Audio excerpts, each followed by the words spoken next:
What is going on, Scale My Cleaning Business family? It is I, Eric Choi, back again with another YouTube video. Now, these sorts of videos are kind of like my workshop training calls that used to be held every Monday at 1 p.m. Eastern Time. But as some of you guys may know, I have taken the time to step away from the workshop training calls because I needed the time to be exposed to different things, to learn a couple more cool design tricks so that I can become better at it to the point where I can teach it to my clients and to you guys. And first and foremost, I just first want to thank everyone that has attended my training calls, and I could not have done it without you, and you guys were the sole reason to why I wanted to keep doing it. Now, in this video, I want to talk about the social media app that has taken the world by storm and the thing that you have constantly been debating whether or not to pursue, and it's TikTok. And in this presentation, I'm going to talk about, is TikTok the next big thing? And it's funny how TikTok kind of just popped out of nowhere.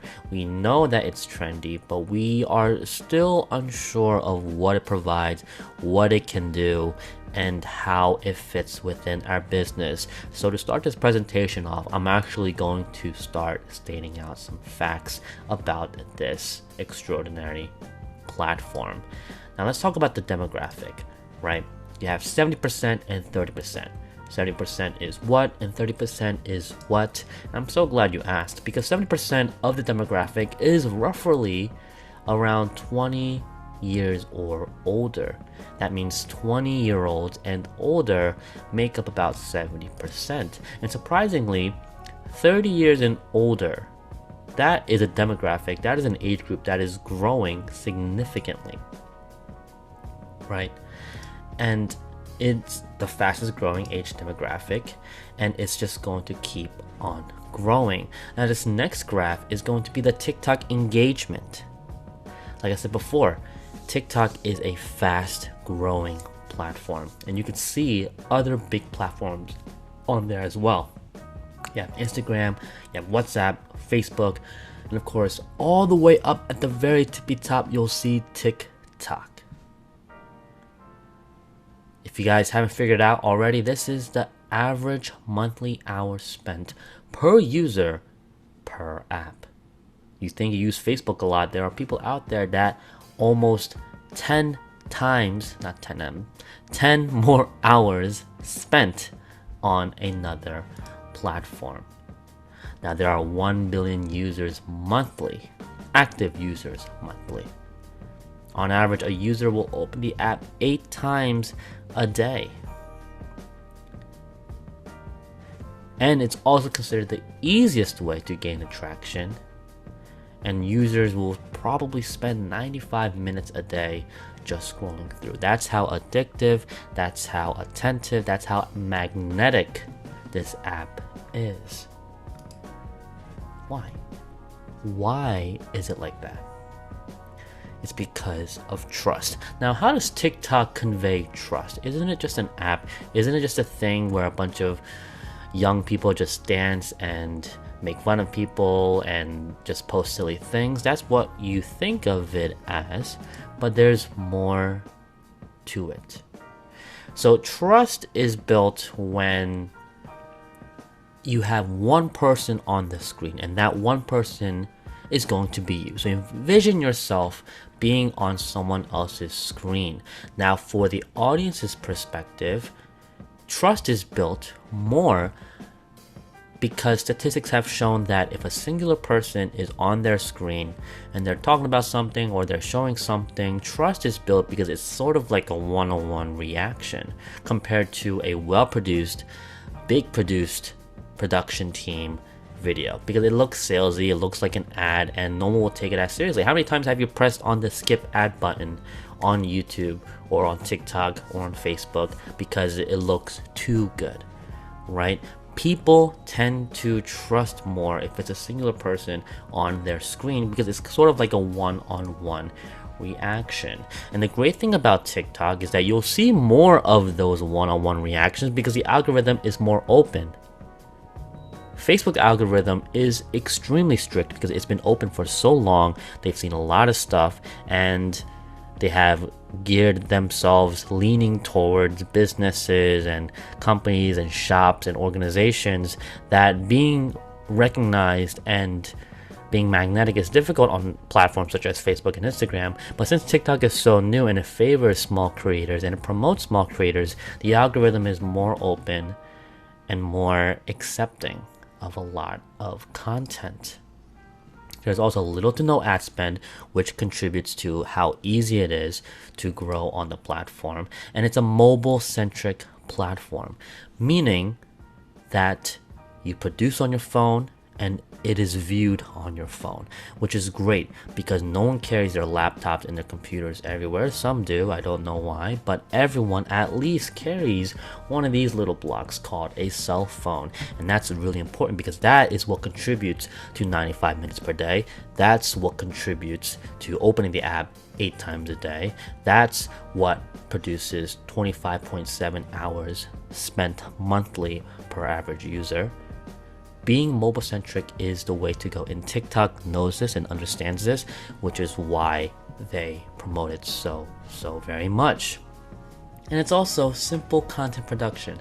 I mentioned a couple seconds ago that you can produce videos on your phone. You don't need a laptop, you don't need any third-party software or platforms to edit your videos.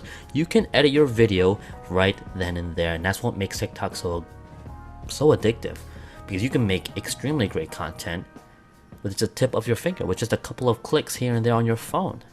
And it's not difficult, it's very easy. I have done it before, and if I can do it, you can do it. Now let's talk about creating the content. I just talked about creating content a couple of seconds ago. Now let's dive into creating content. Now the question you have to ask yourself is this: what will make you different from the rest? Let me scratch that. What will make me different from my competition? You see how that question is less vague now, it's more specific, it's more self-oriented. What will make me different from my competition? Now here's a key note. People crave human connection, and you guys know for the past couple of years we've been going through COVID. Now there's this monkeypox thing going around and people are kind of distant. And don't get me wrong, I've had people that have gone door knocking trying to promote their companies, and people really just don't know how to react and to communicate and to network. And you can do that by doing so on a mobile-centric platform such as TikTok. That one-on-one reaction, building that trust, a step towards reconnecting again like the good old days. Now when you're posting content, when you're creating content, don't just post mindlessly, because you have to aim towards a certain audience and you have to provide an answer to a question. What question am I answering? And you're gonna first achieve this by social listening. Social listening is an act of getting on the platform and kind of observing and researching what is being asked, what is trending, and what do people want to know.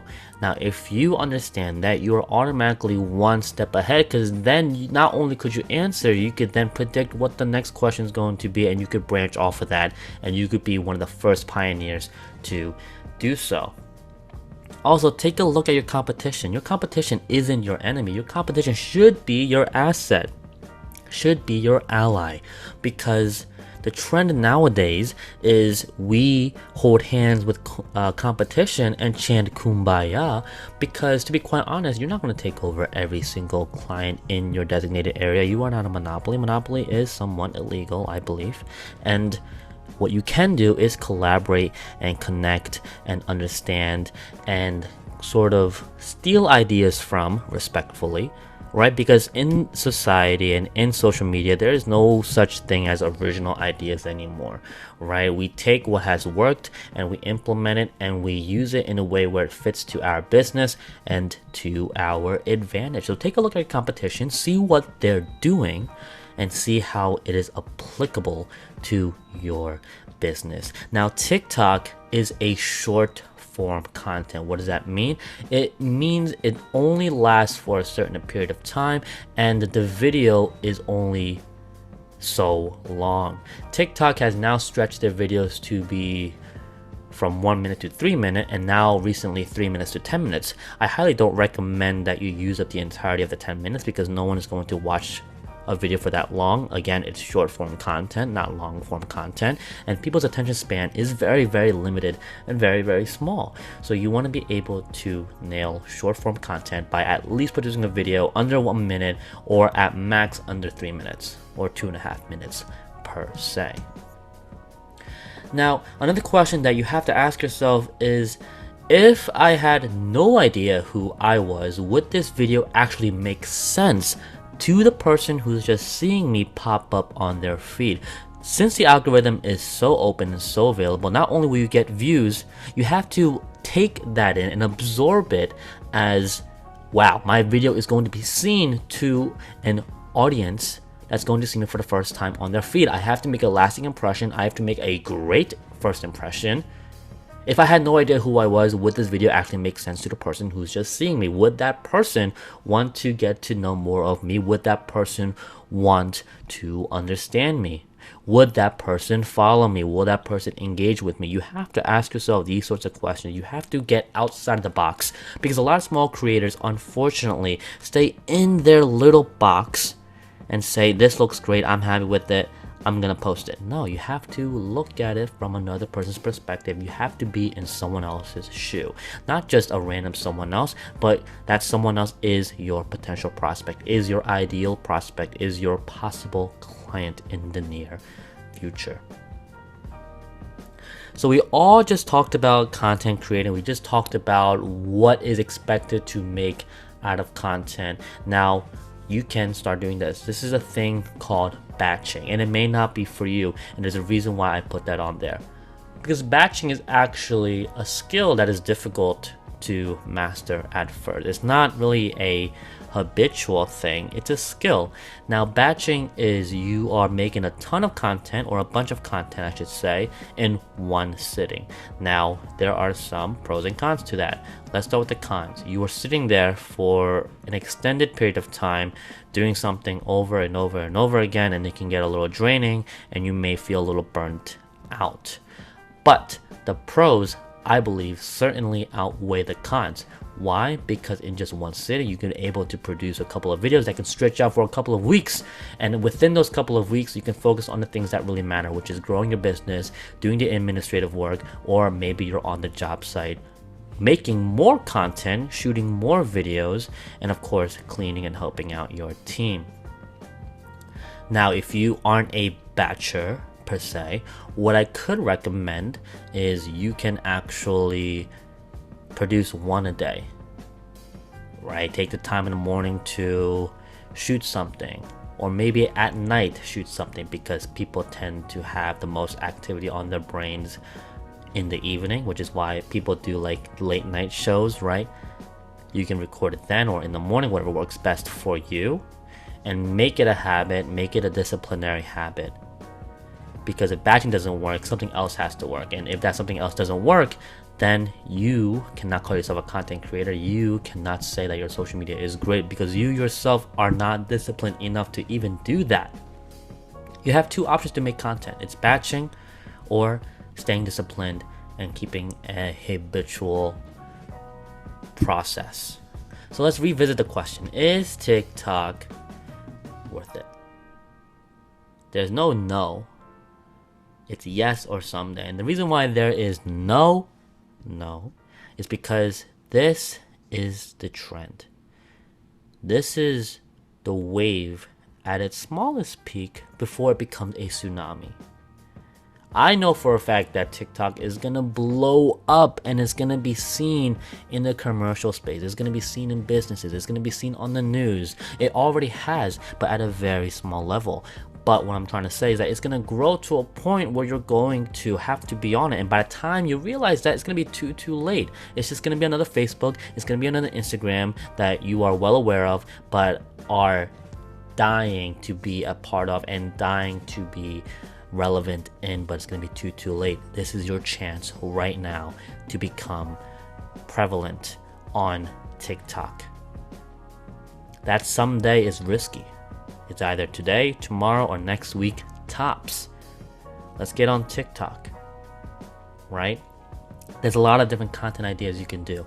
I know a lot of cleaning owners react to cleaning videos, putting their 2 cents in, saying what they would do differently in the video, or complimenting what the person did that they're reacting to in that video. Oh, that person did a great job. Oh, that's great technique. Yes, I'm glad that this person cleaned this first, then that. Oh, I completely agree with what they're doing here, so on and so forth. And that is content. People love reaction. Reaction videos have been existing since 2007 during the great YouTube peak days. You can do that on TikTok. Be known. Express your opinion. And you are the only one that can express and brand and promote your business better than anybody else. There is no one on this earth that can promote and brand your business better than you can. Especially if you're a CEO. Come on, guys. If you look online, you'll see what type of content you can create for TikTok. But I first highly suggest doing easy, simple, quick, not really time consuming in terms of editing, on reaction videos. Because if you consistently post that every day or every other day, then your audience will start to form. The algorithm will recognize what type of content you're producing and who it's for, and then you'll soon see results within monthly increments. So that is it for this workshop call. It's a little bit shorter, but typically with my workshop calls, I take in answers and take in questions and I answer them for them, and we create an open discussion. But you can always rewatch this video. You can always share it with some people, right? And TikTok, like I said before, is definitely worth it. It's just whether you take initiative today or tomorrow. But like I said before, my name is Choi. I am the CEO of BeCreative Media and the project manager of Scale My Cleaning Business. And I just want to let you know to always be kind, be innovative, but also be creative. Go out there, be creative. Ask yourself, what voice can I portray and convey to the world today to make myself known, to make my brand known, to make my business known to those who need it. There are people out there that need my services, that need to get to know me. And what am I doing today to make that happen? Am I doing anything about it, or am I just sitting here scrolling through YouTube, scrolling through Instagram, scrolling through Facebook mindlessly like a drone? I am not just a regular business owner. I am a great business owner. That is what you have to start thinking. You have to start taking initiative, and you have to start being creative. I will see you guys in the next episode. Take care.